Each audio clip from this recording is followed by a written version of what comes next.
Ideal India TV, हर खबर बेफिक्र। Subscribe now. Uttar Pradesh सरकार के निर्देशन में चल रहे एंटी रोमियो अभियान के तहत कानपुर नगर के थाना सचिंडी क्षेत्र में छेड़छाड़ कर रहे शोहदे को एंटी रोमियो स्क्वाड ने धर दबोचा। थाने के अंदर ही महिला पुलिसकर्मी ने थप्पड़ों से पकड़े गए सरेआम छेड़छाड़ करने वाले शोहदे को जमकर पीटा। छेड़छाड़ से तंग आ चुकी पीड़िता की मां ने भी थाने के अंदर ही शोहदे को चप्पल से पीटा। पिटाई होने से आवारा मजनू का सिर से भूत उतर गया। आइडियल इंडिया टीवी के लिए कानपुर से जितेंद्र द्विवेदी की रिपोर्ट। तुम भी मारो, मारो, पकड़िए, मारो, मारो। Subscribe now. जौनपुर जनपद में इन दिनों एक वीडियो सोशल मीडिया पर तेजी से वायरल हो रहा है। वीडियो में प्रेमी युगल ने पुलिस से सुरक्षा की मांग की है। जौनपुर में एक प्रेमी जोड़े ने अपने परिवार वालों से जान का खतरा बताया है और पुलिस से सुरक्षा की मांग की है। प्रेमी युगल ने समाज के खिलाफ जाकर घर से भागकर लव मैरिज की थी, जिसके बाद से दोनों के ही परिवार वाले उनकी जान के दुश्मन बन गए। बार बार जान से मारने की धमकी दे रहे हैं। प्रेमिका ने एक वीडियो जारी कर अपने परिवार से अपने और अपने पति को जान का खतरा बताया है। प्रेमिका ने वीडियो में आरोप लगाया है कि उसके परिवार वाले उन्हें प्रताड़ित कर रहे हैं और उसे और उसके पति को जान से मारने की कोशिश कर रहे हैं। प्रेमिका जनपद जौनपुर के मुगराबाद शाहपुर थाना क्षेत्र की रहने वाली है। प्रेमी युगल का क्या आरोप है, वायरल वीडियो में आप खुद उसकी जुबानी सुनिए। मेरा नाम ज्योति यादव है और मैं सौरभ सिंह से शादी की हूँ। मेरा गांव कबीरपुर, पोस्ट नीभापुर, थाना मुगराबाद शाहपुर है। मैं सौरभ सिंह से शादी की हूँ, कोर्ट मैरिज की हूँ।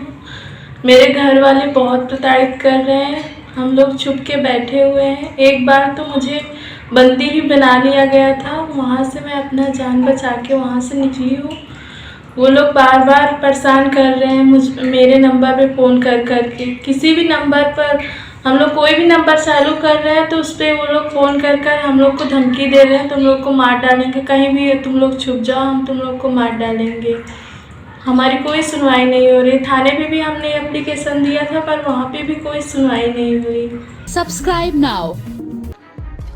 कानपुर महानगर के रावतपुर स्थित क्रॉसिंग के निकट रेव मोती मॉल में संदिग्ध परिस्थितियों में भीषण आग लग गई। अचानक आग लग जाने से मॉल में हड़कंप मच गया। सूचना पर पहुंची फायर ब्रिगेड की गाड़ियों ने कड़ी मशक्कत के बाद आग पर काबू पाया। आग लगने के वक्त मॉल में मौजूद बड़ी संख्या में लोग थे। मुख्य मार्ग पर मॉल स्थित होने के कारण घटना के समय भीड़ इकट्ठा हो गई। आग लगने की सूचना पर हरकत में आया प्रशासन और मौके पर आला अधिकारी पहुंचे। काकादेव थाना क्षेत्र के रावतपुर क्रॉसिंग का ये पूरा मामला है। आइडियल इंडिया टीवी के लिए कानपुर से जितेंद्र द्विवेदी की रिपोर्ट। Subscribe now. यूपी में योगी आदित्यनाथ की दूसरी सरकार बनने के तुरंत बाद ही सरेआम छेड़छाड़ करने वाले मजनुओं के खिलाफ एंटी रोमियो अभियान शुरू हो गया है, जिसके तहत अब सरेआम घूम रहे आवारा शोहदों की शामत आ गई है। कानपुर के थाना ककवन क्षेत्र में शोहदों की पुलिस ने पकड़कर जमकर पिटाई की। सरेराह लड़कियों को छेड़ने की उन्हें सजा मिली। कई दिनों से सुनसान जगहों से निकल रही लड़कियों को देखकर ये छेड़खानी करते थे। पुलिस ने एंटी रोमियो स्क्वाड टीम ने जाल बिछाया और इन्हें पकड़ लिया। पकड़े गए आवारा शोहदों द्वारा माफी मांगने पर पुलिस ने हिदायत देकर छोड़ा। आइडियल इंडिया टीवी के लिए जितेंद्र द्विवेदी की रिपोर्ट। चीज भी चेंज कर सुधार लियो इसे, ठीक है? आगे से हरकत तो नहीं करेगा। दोबारा का कभी है नीचे नजर करके, ठीक है ना? देख कैसे ये लड़कियों को कहीं तेरा भाई होगी, ये मेरा भाई है, आर्मी में है, ये कर दूंगा, होना नहीं चाहिए। और नहीं तो बदतमीजी मत करना आज के बाद। अगली बार देख लियो फिर, ठीक है जी सर। Subscribe now. जौनपुर जनपद के मुफ्तीगंज बाजार में एक ही बाइक पर 3 युवक सवार होकर तेज रफ्तार से आते हुए पुलिस को दिखाई दिए, जिन्हें चेकिंग कर पुलिस ने रोक लिया। चौकी इंचार्ज गोविंद देव मिश्रा ने बाइक पर तीनों युवकों से पूछताछ की। युवकों ने अपना घर वाराणसी में बताया और यहां परीक्षा देने आने की बात कही। तीनों युवक गिड़गिड़ाने लगे। पुलिस ने पूछताछ के बाद उठक बैठक लगवाई और दंडित किया और सख्त हिदायत देकर छोड़ दिया। सब इंस्पेक्टर ने युवकों को डांटा और कहा कि इम्तिहान देने आए हो, शांति प्रिय ढंग से रहो, अन्यथा परीक्षा ही रह जाएगी। दोबारा ऐसी हरकत पुलिस चौकी के सामने नहीं करनी, नहीं तो खबर ली जाएगी।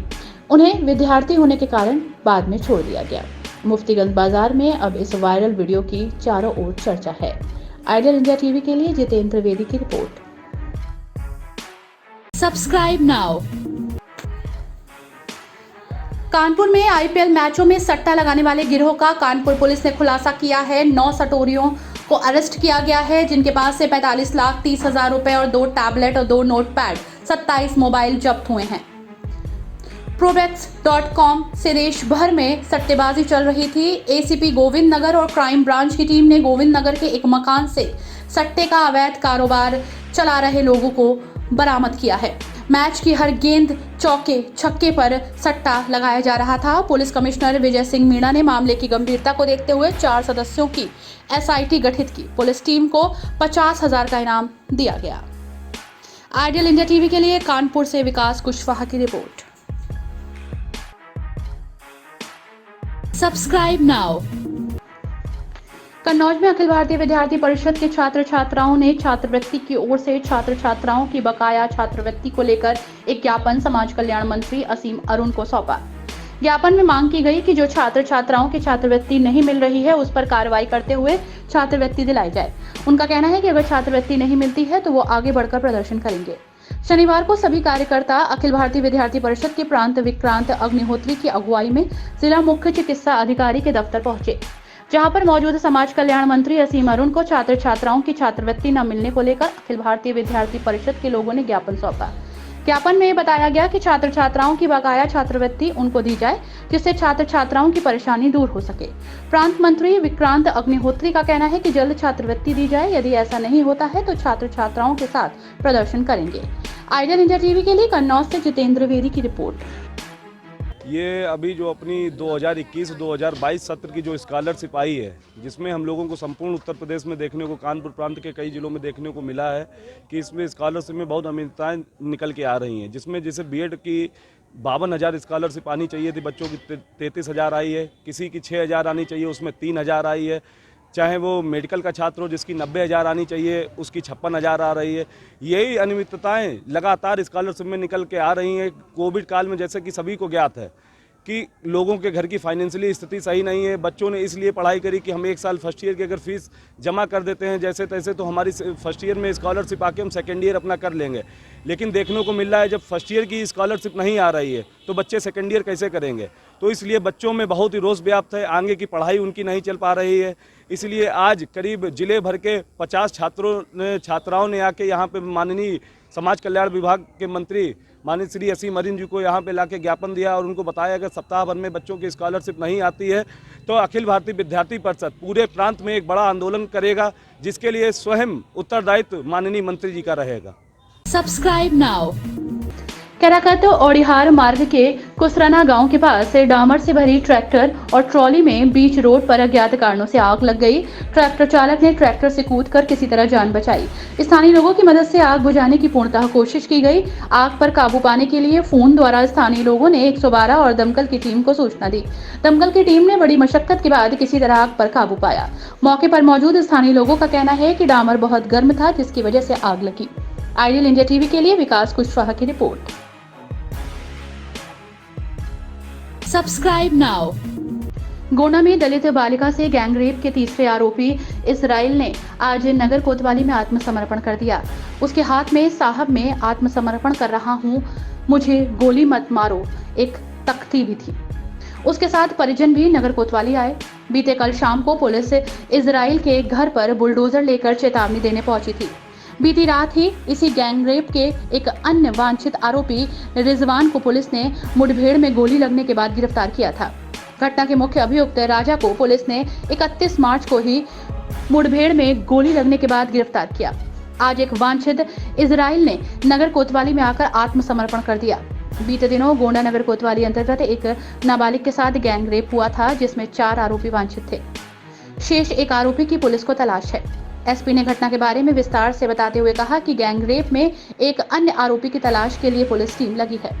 आइडियल इंडिया टीवी के लिए गोंडा से जितेंद्र वेदी की रिपोर्ट। जनपद गोंडा थाना कोतवाली नगर में आज एक 25,000 रुपए का इनामिया बदमाश जो कि दुष्कर्म की घटना में वांछित था, उसने आत्मसमर्पण किया है। इजराइल पुत्र यूसुफ, इसने दुष्कर्म की घटना कारित की थी। इसके अन्य 2 साथी राजा और रिजवान, ये दोनों 25,000 के इनामी बदमाश पुलिस मुठभेड़ में गोली लगने के बाद पहले ही गिरफ्तार हो चुके हैं।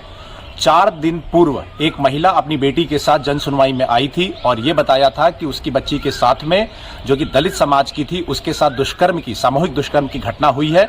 इसको गंभीरता से लेते हुए इसमें अन्य धाराओं के साथ SC/ST एक्ट में मुकदमा लिखवाते हुए टीमों का गठन किया गया था। 24 घंटे के अंदर इसका एक अभियुक्त राजा पुलिस मुठभेड़ में गोली लगने के बाद पकड़ा गया था। कल शाम को और देर रात्रि में एक और अभियुक्त इसका रिजवान, वो भी पुलिस मुठभेड़ में गोली लगने के बाद गिरफ्तार हो चुका है। और आज जो एक इसका अन्य जो अभियुक्त था इजराइल, उसने आत्मसमर्पण किया है।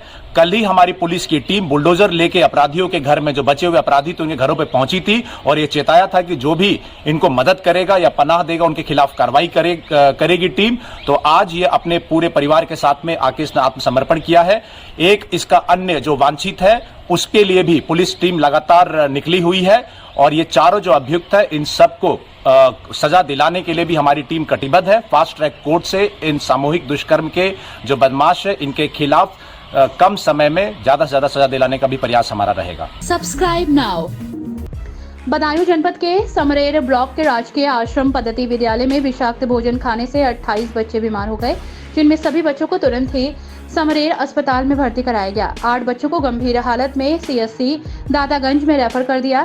फिलहाल सभी बच्चों की हालत अब स्थिर है। जयप्रकाश नारायण सर्वोदय विद्यालय बदायूं के समरेर ब्लॉक में है।